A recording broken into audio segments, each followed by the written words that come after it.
I'm so excited about today's guest. And before we begin, I'm Nancy Leeds Gribble, one of the co-hosts of Give a Shift. And I'm Alicia Ziegler, your other co-host. And today is a special day because it's not just any guest. It's one of my besties. And I'm super, super, super excited to share all the fabulous things about her. But before we get started, I'm going to read a bio that is very impressive. May I begin? Jacqueline Pinol is a first-generation American with parents who emigrated from Colombia and Guatemala. She was born in Queens, New York, but grew up in Los Angeles, California, and was the first in her family to go to college. She believes her experiences at Loyola Marymount University set her up for success. With Spanish as her first language, she knew early on that languages came easily to her. At LMU, she majored in communication studies and French. She then learned to speak Italian and in recent years started learning Mandarin Chinese. In her professional life, she's an actor both on camera and in voiceovers. She has worked on television commercials and numerous television shows since her college years. Her most notable recent credits include her recurring roles on the TV series Bosch and Bosch Legacy, and she is the voice and likeness of Rio Morales in the Marvel Spider-Man video game series, the fastest selling game, right, for Sony PlayStation. There's never a dull moment as an artist, but when there is downtime, which is never because I'm her friend and I know, Jacqueline focuses on traveling the world and spending time with her family, which of course includes her 5-pack of rescued dogs. This brings us, and I think we should put a pause in here because I know the rest of it is going to emerge in this interview. Jacqueline and I met, how many years has it been? 10 plus? Plus years ago in an acting class. Nice. Yep. And the love for dog thing is why I'm wearing our matching shirts.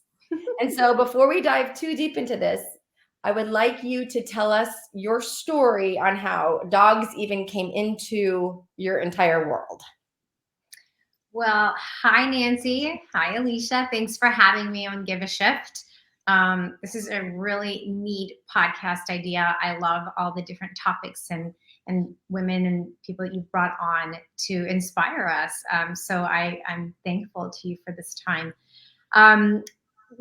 So when Alicia and I met at that acting class, I think it was just maybe 2 or 3 years, maybe 2 years after we met, I came across an opportunity to help rescue a dog, and I already had dogs, so we tried to home the dog. And you always go, how did I get here? Why am I in this situation? Did I put myself here? Did I invite these things? Those are always questions, right? Especially when we're in a stressful situation. And I thought, well, what if I just embrace it and just go with it? Where is it going to take me? And my husband, Johnny, who at the time was like, I'll help you. The guys always just want to put a neat little bow on it. I know they have the best of intentions to help us women solve a problem. They want to come in and take care of it. But, homing a dog is not an easy process. So with this dog at the time, there was no way to home her easily or safely. She's a large dog.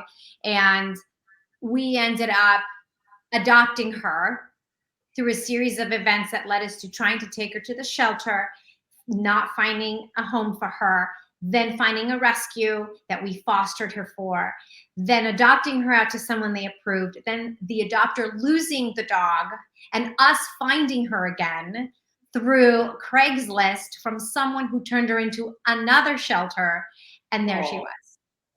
Wow. So, after that series of events, we said, clearly, she's meant to be ours. I wasn't going to let her go. We knew from day one we loved her. We were trying to do what was right for her. And little did we know that what was right for her was allowing her to be a part of our family. She really completed our family at the time. It was like, wow. And the visits to the shelters, the 2 times that I went, was what opened my eyes to animal welfare advocacy, which is a big part of my life now, which is the shelters are there, yes, to help find homes for dogs, but we are overpopulated, not just with people, but with animals in today's society. So I think when I left those shelters, knowing there were hundreds of dogs left behind that I couldn't help, something didn't sit right with me, and I just couldn't sleep. And I said, oh my goodness, what am I going to do? What could one person do for all those dogs? And my husband thought, oh my God, I can't have her adopt more dogs and start fostering and start that. So he said, why don't you make a documentary? Why don't you travel around and see who's solving this problem and focus on that? And little did he know that journey would last 8 years. So it's not just a little project or documentary. And Alicia and I were in an acting class that was ongoing that really encouraged us to create our own content, that encouraged us to find ways to have our voices heard, to stay artistically inspired. And I thought, okay, so what do I need to do to start a documentary? I didn't know. And I grabbed a camera. We hired, a friend of my husband's was, sort of a beginner, but affordable to us and willing and loved animals to film. And then when we were ready to hit the road and start traveling, there were so many different places we wanted to go. Alicia, being such a dog lover and a dog mom, I said, would you come with us? I mean, certain dogs brought us into the same, timeline of she's available, I'm available, let's take this trip. And Alicia also embarked on the journey of the Canine Condition, which became a 14-episode series. They're about half-hour episodes that is right now in the film festival circuit in the United States. And it is to give a voice to those who don't have one, which is our animal companions, our canines, and to focus this series on organizations around the country that are making a positive difference to solve this overpopulation problem. So to take it back to the beginning, only because I know you. Oh, yeah. You weren't always a big dog person, right? Like, that is correct. So they're really that is correct. Well, you had an experience, which I think many people do, and it can be a turnoff or turn into a fear-based thing. And so I think for me to know you of that story and have it be so full circle to the fact that you now have 5 dogs. And I'm fostering one. So now we're fostering one, which maybe after this he'll have a home. Yeah. If you would like to share a little bit about that story. Sure. And it's funny, knowing that I was going to get to speak to you ladies and thinking of when there's shifts in our lives, they happen to us as children and we don't realize it, but they set us up for scenarios and circumstances that could last years unless we have the self-awareness to step out of it. And I think my life had a shift at the very young age of 5 years old from just being, just a kid who doesn't know any better, good or bad for animals. It was, my family had animals and we were in Guatemala, and my grandmother always had very large breed dogs. She had Rottweilers or German Shepherds, and they would come and go, and I thought nothing of it until I accidentally stepped on the German Shepherd's tail, jumping around. I vividly remember, and maybe not everyone remembers being 5 or what happens, but there are those moments. That moment, I know exactly what was going on. And when I stepped on it, and he freaked, and he turned around, and he bit my leg. And of course, as a child, you don't have the vocabulary or the at that age or the feeling to say, oh my gosh, I'm sorry, it was my fault, things like that. So of course, my father, all he heard was the screaming and the crying and saw the blood, and he's upset. And now he's upset with my grandmother because the dog's outside while I'm playing. And there's all this drama around this event. And now that I'm older and I look back, I go, oh my gosh, that was really just a dog minding its own business. He was sunbathing. He was just laying there, he wasn't doing anything. A child who was not being supervised, me, jumping around, and a total accident. But of course the dog's going to react. Right. And maybe not every dog will bite, but that's the only thing he knew to do because he didn't know what happened, Yeah. So there's so much of that happens. And then we as adults don't go, oh my goodness, how could I have prevented that? Or how could I help her get over this? Because from the age of 5 until I was in my early 20s, I did not like dogs. I was afraid of them. I wouldn't come near them. I wasn't drawn to touch them or pet them or like them or be around them at all. I didn't dislike them. I just avoided. Yeah, because that's your instinct, like internal instinct. Avoid. I got that. Like just avoid. Right, and it brings me tears because if you have seen Jackie with dogs, it is like next level. So that's the thing, right? Like the thing that hurts you the most is always the one that brings you the most power later, because your documentary is a game changer.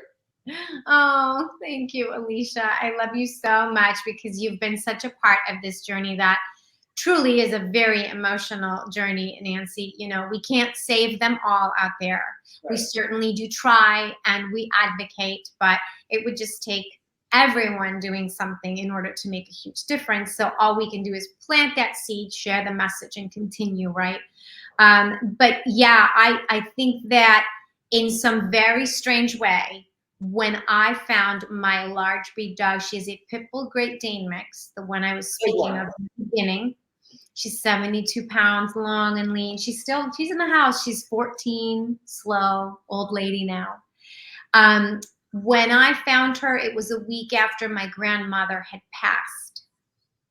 And for whatever reason, you know, things happen, and I'm not a very superstitious person, and I don't, you know, subscribe to too many things of, you know, of a spiritual nature, but in some way I do believe that that energy is always alive, that there is something that connects us to our family, our beings that we have been with. My grandmother and I were very, very close. Mm-hmm. I was not able to go see her when she passed. She was in Guatemala. She was 4'11". She always had dogs that were 90 plus pounds, and no one else in the family could handle their dogs but her. It was amazing. And when I found Dublin a week later, there was something. This dog came to me and she wouldn't leave my side. I actually found her at a party. She walked into the yard where I was with some people having some cake, and she sat right next to me. And this is the first time, besides my grandmother's large breed dogs, that I had been near a Pit Bull type dog, which I knew nothing about, but people hear all kinds of negative stereotypes about the breed. This dog could not have been sweeter, more loving and gentle if she tried. And everyone at the party's like, get her out. She doesn't belong here. And so somebody took her out and left her outside and closed the gate. And in my mind, I'm like, where is she gonna go? Like I had to leave the party. I had to go outside, see where she was. Couldn't find anyone. I tried to knock on doors. No one was opening. She clearly didn't belong to anyone, or she escaped because she wasn't starving, but something was up.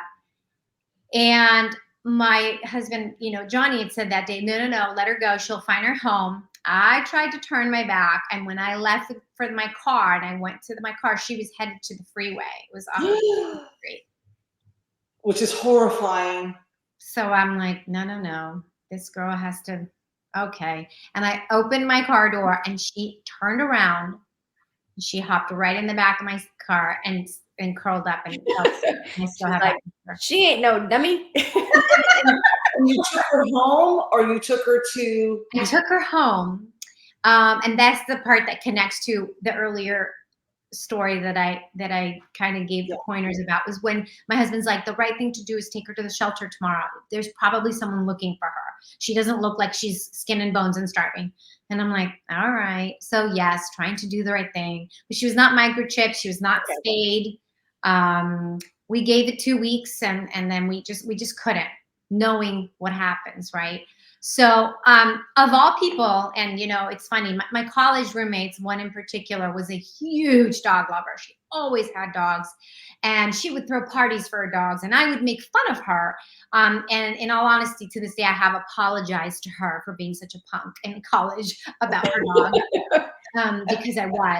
because you just never know when things are going to shift. You just don't know. But if you're open to it, right?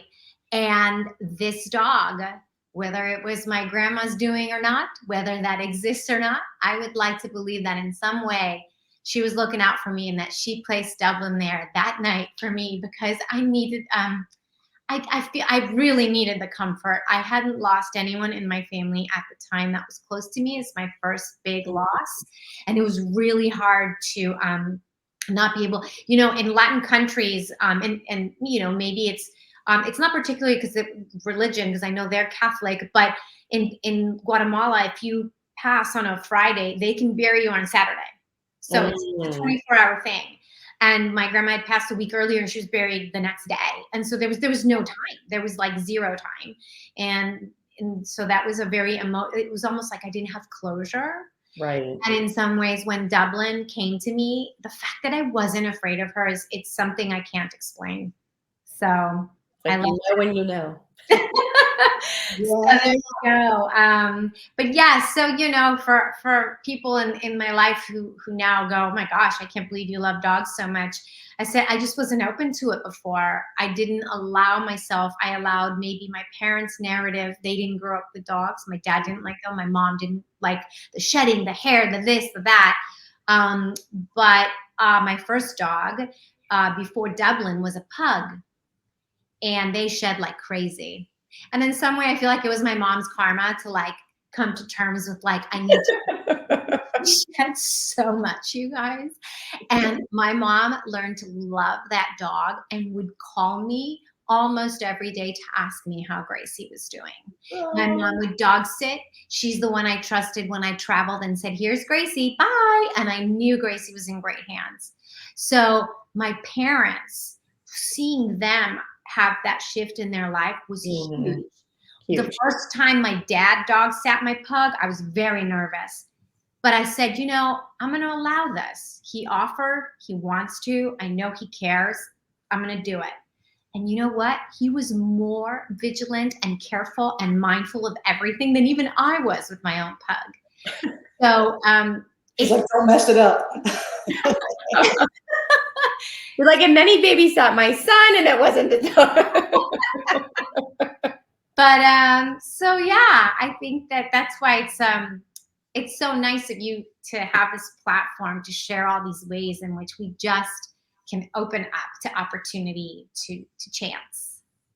Oh, go ahead, Nance. I love what you just said, open up the opportunity to chance, but also I had to write it down when you said, what if I embrace it and just go with it?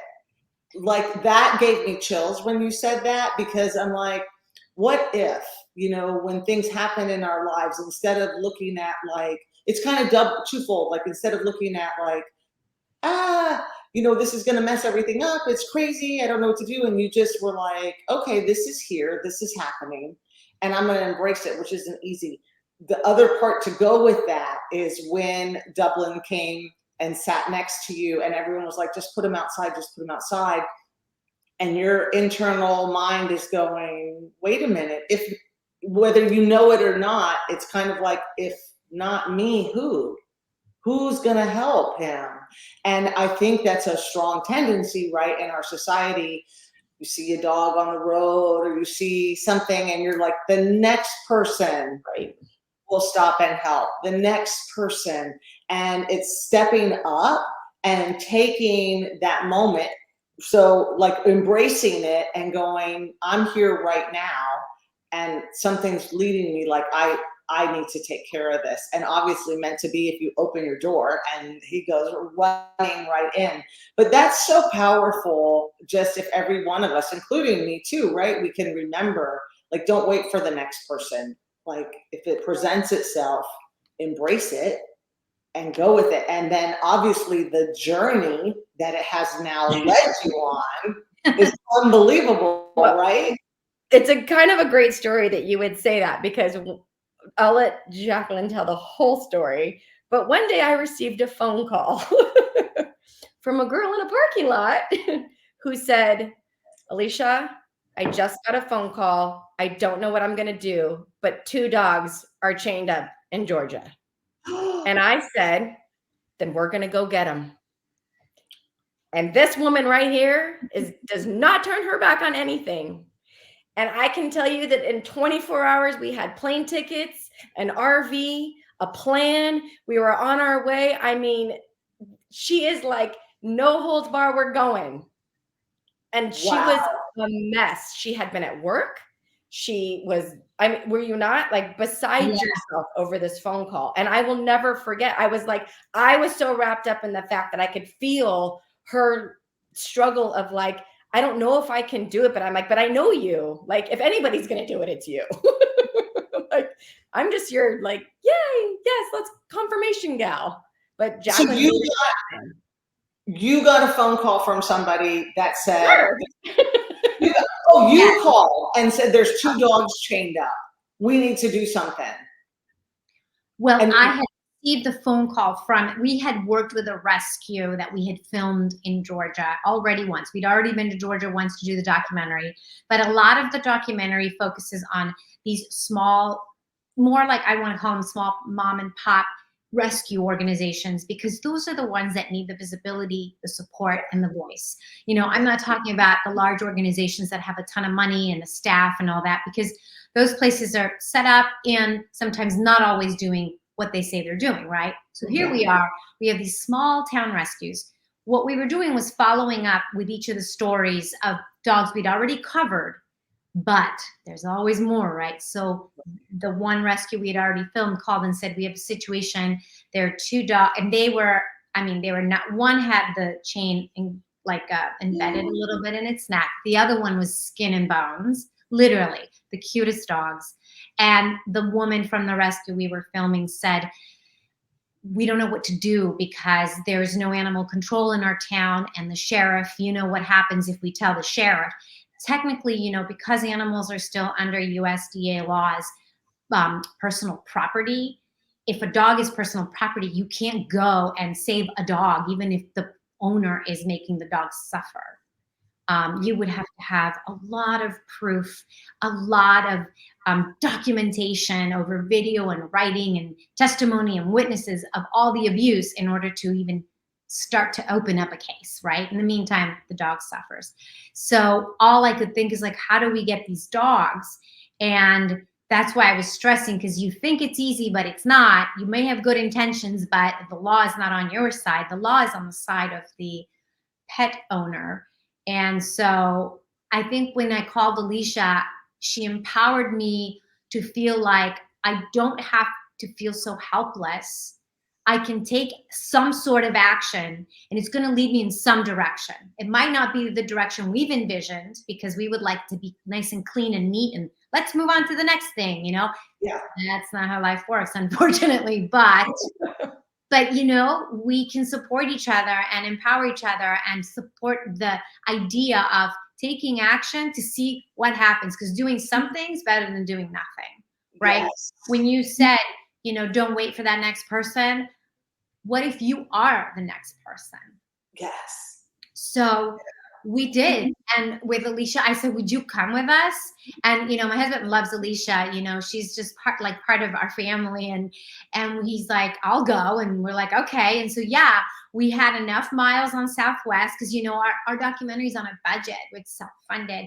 We had miles on Southwest. We had coupons for, what's it, some RV company that we had rented once we Happy Camper or something like that.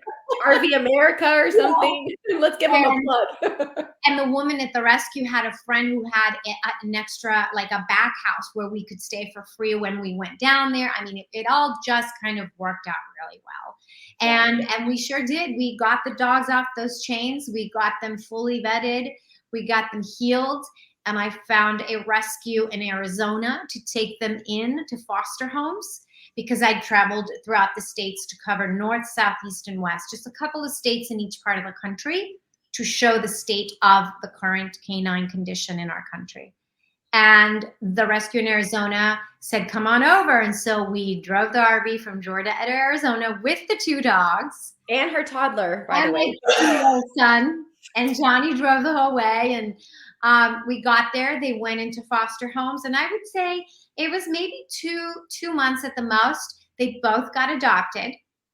And we flew back to Arizona to cover more of that, so we could do the full story in the documentary episode. We filmed their adopters, we filmed the dogs in their home. it was amazing how many people it took, which is why you often hear in rescue and maybe in other aspects of life, you hear the hashtag, it takes a village. Yeah. Right. With each dog, it really does take a village. Wow. And when you got the call, like obviously you have a life, you have family, you are working. Like I just think, honestly, for lack of any other word, wow, like all of that's going on. So people can say, well, I can't because XXX. And you, I'm imagining, were like, yep, I've got all these things, but I'm not going to focus on that. I can't.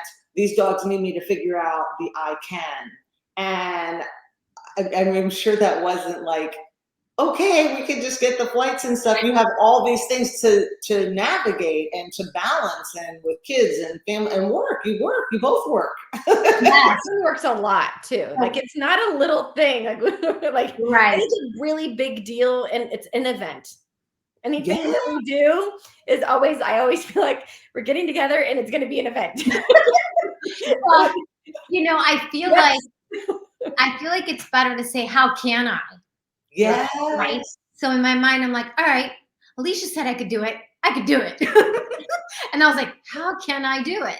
So it was just a matter of scheduling stuff and figuring out, and of course, before we got there, we had given some resources and some incentives to the rescue to go to that family and say, hey, can we provide a dog house? You have to start gentle sometimes. You can't just take the dogs from them.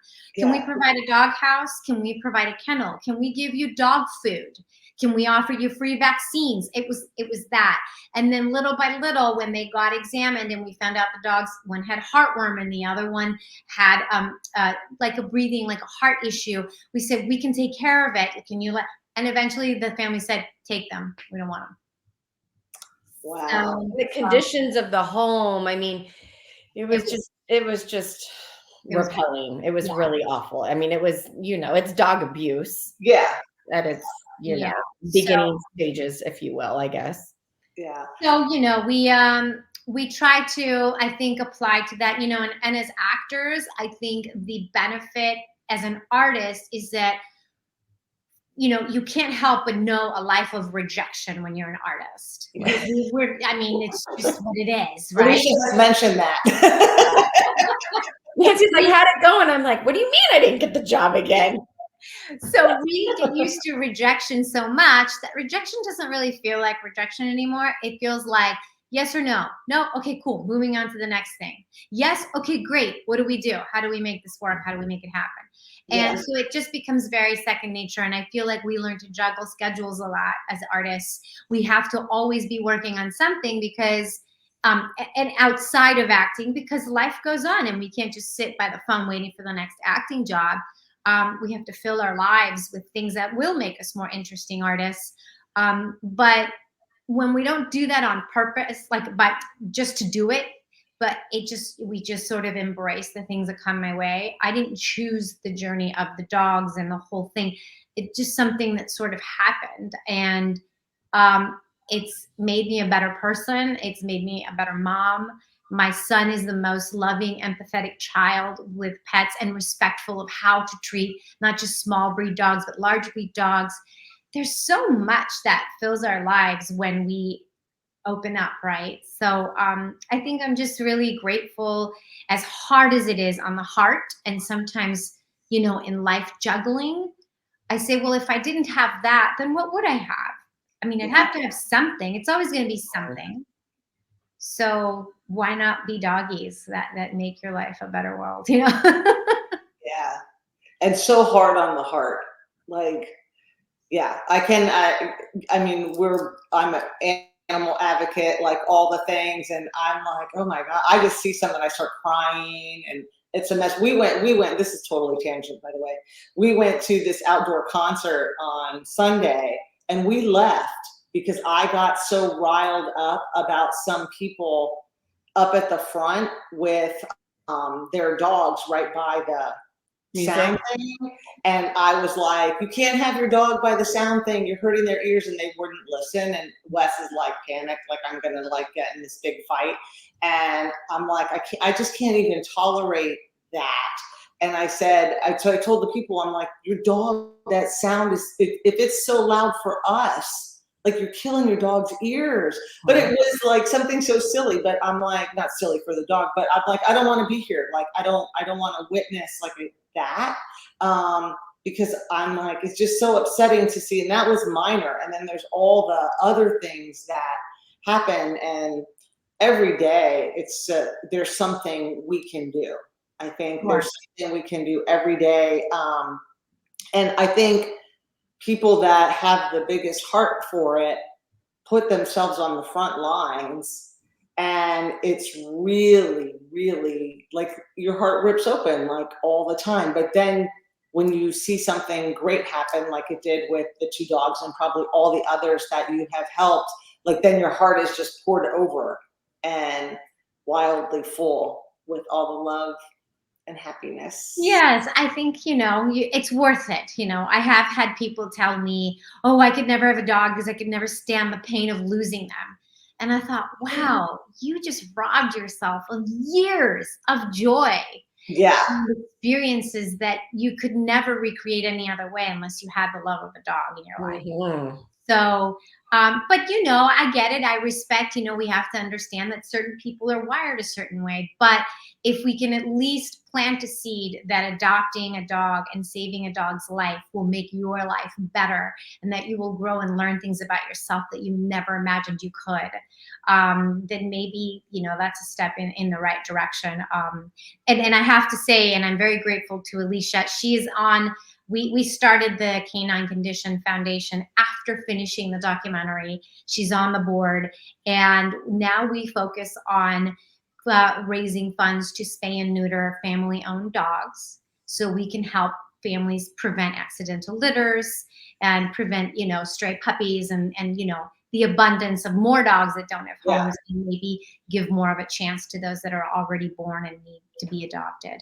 Which So it's kind of a nice, kind of born of the documentary, because at the end of the day, there were so many pieces that went into what's shared. And if we can link, right, some of the links to the episodes for folks. Oh, sure. Yeah. Okay. Before I plug you. No, of course. We can share the trailers, and we will officially have the episode, the series, all available on our YouTube channel as of this summer.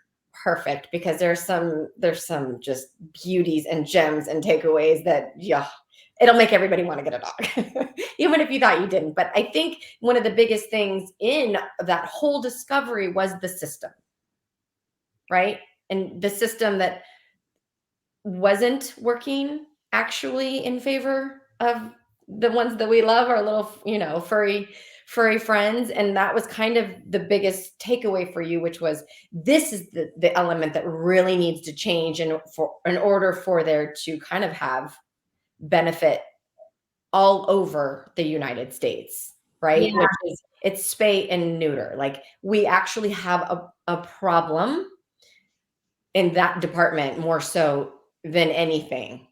Yes. And actually, there's a lot of activity right now out of Texas. There's a great organization that I follow on Instagram. I should get the name because I don't want to say the wrong name. But they advocate for better laws for protecting companion animals in Texas. And they've made great strides and progress in the last year.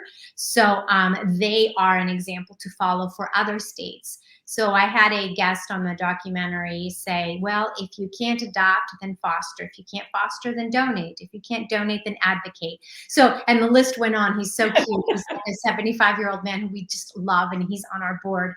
And he's right. You don't have to adopt. Actually, if you don't have time for a dog, I suggest you don't get one, because the dog does need your time.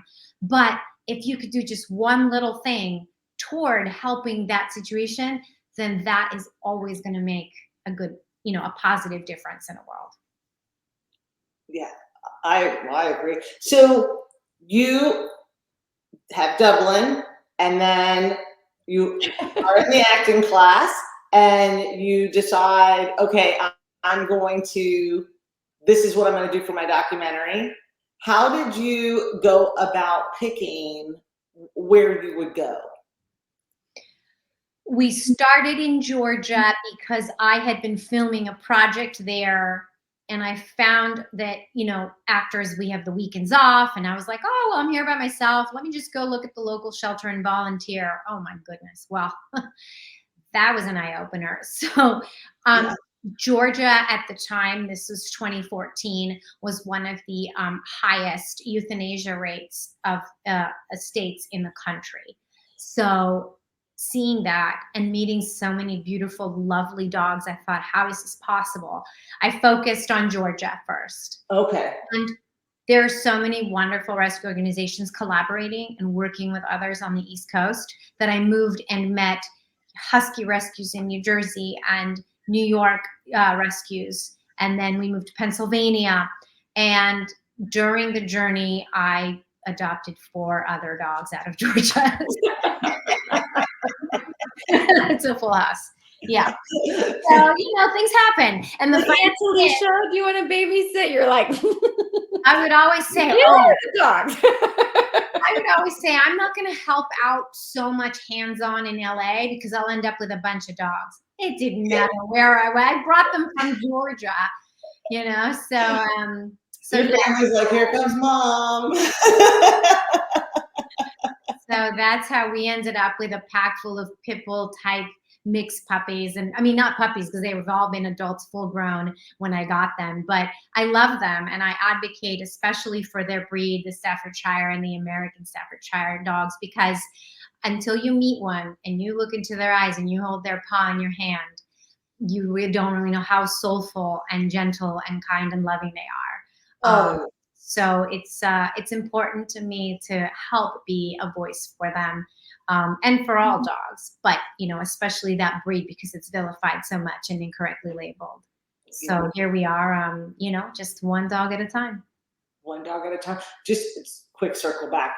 I don't think a lot of people realize, I used to be on the board of the Humane Society in Tampa, and I was very lucky to be on it as it was converting from a kill shelter to a no-kill shelter. And I don't think a lot of people realize that shelters euthanize dogs. It is amazing the amount of people that think, oh, I take my dog to the shelter and it's going to live its life forever no matter what. And the kill shelters, there's so many of them and they're overrun. And I just think just wanted to bring that point up for people that are listening today, like shelter, just because it's a shelter doesn't mean the dog is going to get adopted out, and it doesn't mean the dog is going to live out its life. Like they only have so much room. And I know there's a big push to try to get more no-kill shelters, but it's right, there's the room. So that's where the spay and neuter, if we can kind of get it over on this end and do the adoption, right? The adopt, don't shop.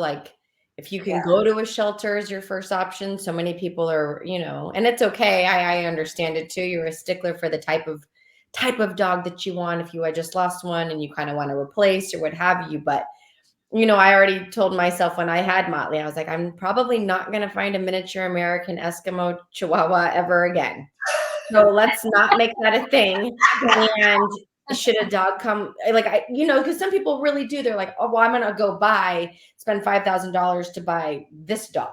And it's kind of like, well, but we could rescue so many dogs on just that's such a conundrum in my world for my head. It's like the same thing with the spay neuter. We got to it's trying to nip the breeders because those dogs still need homes, right? It's they still need homes. It's not their, it's not their fault. And not all of them come from good conditions either when you see the breeding thing. So it's a going for the breeders. But the adopt don't shop is hopefully shut down these shops that are, selling the dogs and stuff. It's such a cycle of, right, you have to get to the source and then everything else. But I always find it a conundrum with the dogs in the shops because I'm like, well, somebody does have to take them eventually. Because and that's the thing. if we could stop that, and New York, the governor of New York finally did sign a bill that had been pushed through the Companion Animal Protection Society last year they have until, they have 1 more year to shift from buying the dogs from puppy mills to getting them from shelters and collaborating so that it's more of an adoption resale sort of, because they can't close down the shops. These people, that's how they make their living. But it's moving away from puppy mills and collaborating with shelters and rescues so that you go into a shop to adopt a dog that's been rescued. And, it used to be that you couldn't get a pure breed puppy or adult dog that was well behaved of any breed. But see, now you can anywhere. You ask me for any breed, I will find it for you. And I tell everybody that. Exactly. I don't think people believe me, but I'm like, go ahead. What do you want, Jacqueline? I'll find it for you. So that excuse doesn't work anymore because you actually can. And you have to do just as much homework finding a breeder and waiting for the right timing for that dog to be born than you would looking for a rescue organization that specializes in the breed that you're interested in and will come across puppies. People do it all the time. People want Labradoodles, which by the way are not a purebred. They are a mixed breed. So it's a mutt. A Labradoodle is a mutt, no matter what people want to say. No matter what you want to call it, It's a Labrador and a poodle. Yes. But anyway, so Labradoodles, if you golden retrievers, there's pugs, there's chihuahuas. If you want purebred, you will be able to rescue ones that come from rescue, right? Adopt one. So, I just say people need to be a little bit more socially conscious and have a little more situational awareness, and maybe not be the kind of people that are like, well, I just want to listen to the music and I don't care if the dog's ears are right next to the speaker. Maybe it would be like, how can I listen to the music and maybe not expose my dog to such loud speakers? If we could just have that shift in our mindset, I think it would just be so much better, not just to accommodate those around us, but ourselves. Give ourselves, more self-love. And I don't think people look for that. I think that people think for instant gratification. And sometimes that's not really the way to get the long-term effect of something positive. Yeah. Yes. I love it all. I love everything that you're doing. Thank you, by the way, for everything that you're doing. And Alicia, thank you. Thank you. Yes. And so the documentary is out. So people want to see the documentary. I know Alicia's going to put some links. We're going to have links. We have the trailers for first and second seasons, 2 seasons.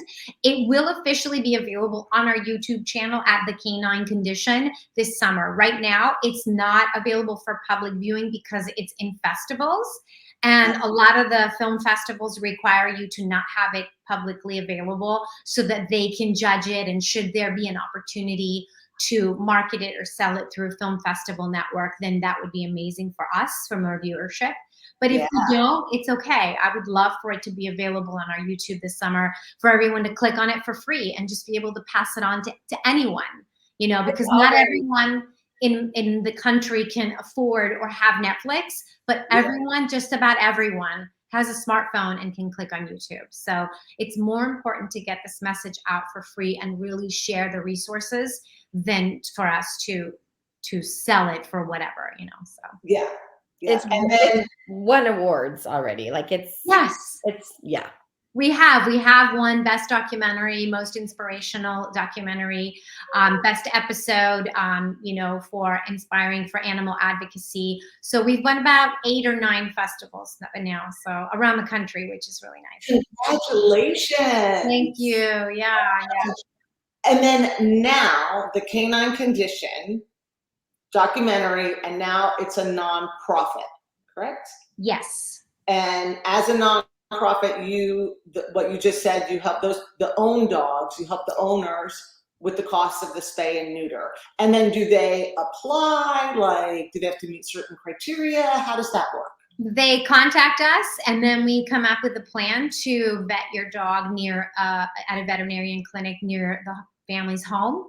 Some people can afford to pay a little bit, just not the whole amount. And it's because veterinary bills are so high today that we want to come in and raise the funds to subsidize whatever you can't cover. But as long as we spay and neuter your pet, and if you need vaccines and a microchip, we'll have you covered. That's what we want for everybody's dogs. Anywhere in the States or just anywhere? Yes, so in the United States. Someone's in Texas listening and they're like, oh, I really, I let Fifi roam around all the time. I should. Ooh, Bentley met Fifi and that was it. Well, my sister, she just fostered a dog they found on the side of the road, of course, was pregnant. And they were actually going to put her down. And I forget what happened. And they called my sister, the rescue company that was at a shelter. They were going to put her down pregnant.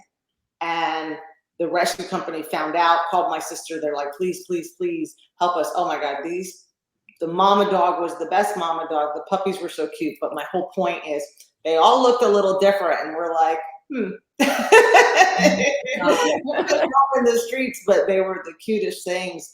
And the same kind of, then they ended up getting transported from Texas to Washington, I guess, because we're overloaded. We're overloaded with animals, and I guess they had space in their shelters, so they sent them there, and they all got, my sisters tracked them all and everything. But the whole point was the neutering and the spaying, because we don't know what they're up to out there, and you don't, and you have to, so we help. Remember, how can we? So I'm always like, all right, how are we going to make this one work? So we find a way. We find a way. There's no two cases alike, but if somebody needs the help truly, and we want to spay and neuter your dog, we'll help you. It all starts with no sleep and caffeine. No, I'm kidding. Okay, team, here we go. No. And how can people help you? Yeah. You donate, what's the best way to help the Canine Condition? Yes, so we do have an Instagram page, which we are most active on, the Canine Condition, and they can just go on Instagram. On Facebook, it's the Canine Condition Foundation. So all donations are tax deductible. So we are a nonprofit, and so we will provide you with that receipt, and you will see where your donation goes. We are all volunteer based, so we are all of our board members are adopters and people I met on the Canine Condition journey of the documentary. So we volunteer our time to put together everything that we need to get each family's dog spayed and neutered and vaccinated and whatnot. So all the money goes to the vet bills. And you can choose if you want to help a specific dog that we've posted, or if you want it to go to our general fund for the next dog that's coming along for a spay neuter. It's really, really important. People, I think, sometimes don't feel like donating to that is you don't see the immediate return. Mm-hmm. Whereas if there's a dog that was hit by a car and it's bleeding and it's like ER time, let's pay the ER vet bill. And I get the urgency of that. But I think today nationally, we are in such a crisis of overpopulation of homelessness in dogs that spay and neuter is absolutely an emergency. So funding that, you are preventing and helping save so many lives. So every donation is appreciated. No amount is ever too small. And it's extremely transparent organization. We do show absolutely everything. And I mean, to testament to exactly what you just said, we had a case where they were hoarding dogs. So the fact that we had funds already in play from people that trusted us and said, here, we're going to donate to your cause, allowed us, how many dogs did we take to the vet? One? Oh, it was 5 out of 7. Yeah, it was 5 out of 7. And then it came from a case of 32 dogs on the property. But those 7 were the family's owned dogs that they had. The others were all the accidental dogs born, and it was a big one. And we said, all right, if you guys are going to keep these 7, we are going to make sure they're fully vetted. There's no more puppies coming out of this home. Yeah. They were technically not supposed to keep more than 3. So the family lives in 2 places, and they were going to divide it up because otherwise the city doesn't allow that. But, it worked out. And our interest is to help pet parents along the way. We don't want to shame anyone. We don't want to, be a negative source of, we don't want to be like beating you over the head like, you were your mother. We just want to be like, hey, how can we help you so that together we kind of just prevent this from growing into something worse. Yeah. So if you had to like wrap it up and give a takeaway of something that you feel is probably the one thing that's dearest to your heart, or the one thing that you wish you could say, or you always want the opportunity to, let people know, like, these are the 3 things you can do for your dog, or if you could, what is that for you? Well, I think more so than just the things you could do for your dog, just so we keep it inclusive and universal, things that you can do for yourself. Take care of you, number 1, right? So you can take care of others.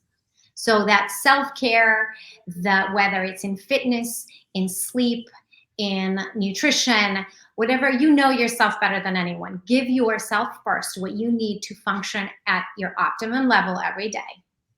Because then, number 2, you are open to what comes your way in a much more open-minded, relaxed, welcoming way. You're able to function and make sense of, how do I work through this so I can get through it, right?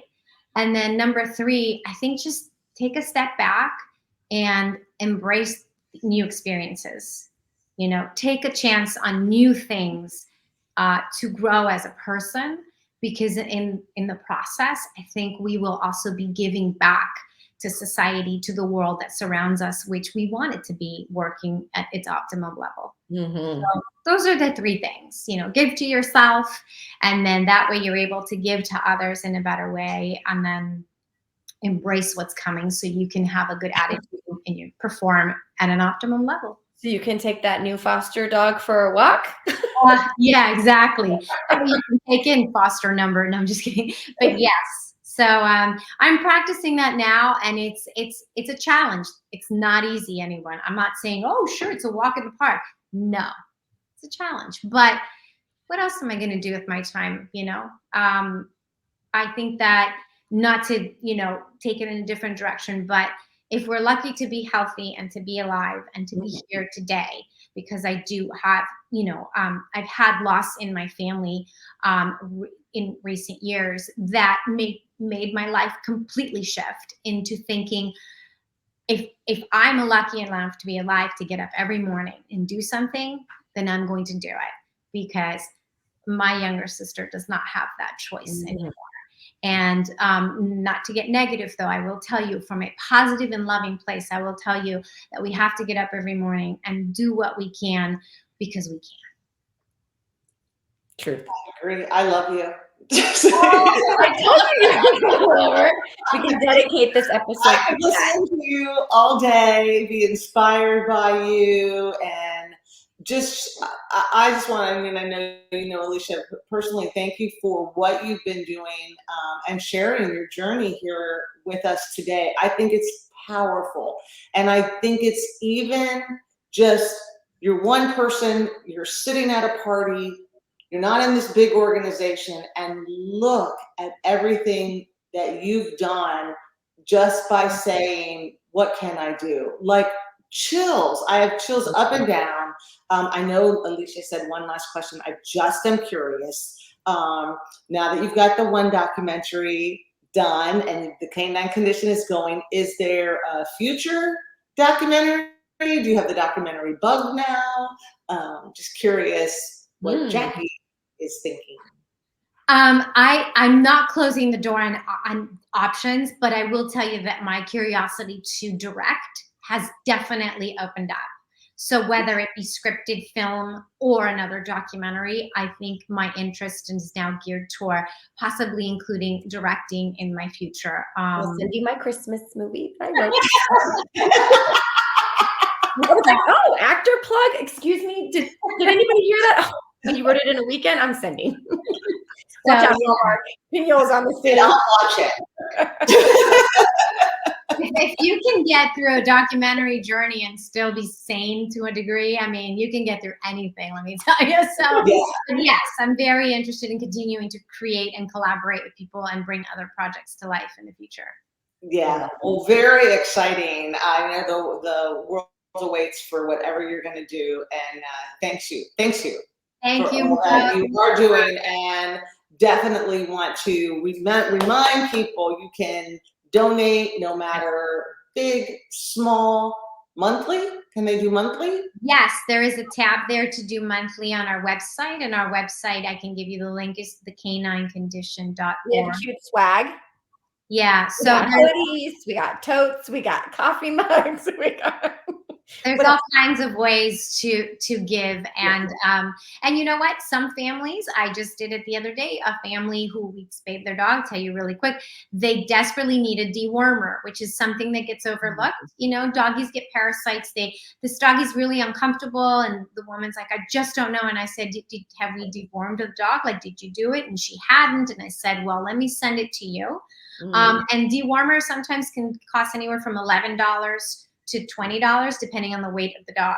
If somebody was to donate $5, that's already a big portion of the cost of that dewormer for that family. So that's why I say, like, no amount is too small. It always helps us help a family out. Yeah, I love it. And we'll just start with the source. Yes. Spay and neutered. Like, get it right there. Thank you again for everything. All right. Thank you, ladies. I love you. I'll see you tomorrow. Oh, and everyone, please be sure, we always ask you to like, comment, and share our podcast. But this one, really, really share. Like, we have to get the word out with the Canine Condition. We need people to help, donate, whatever you can do. So like, share, donate. Thank you.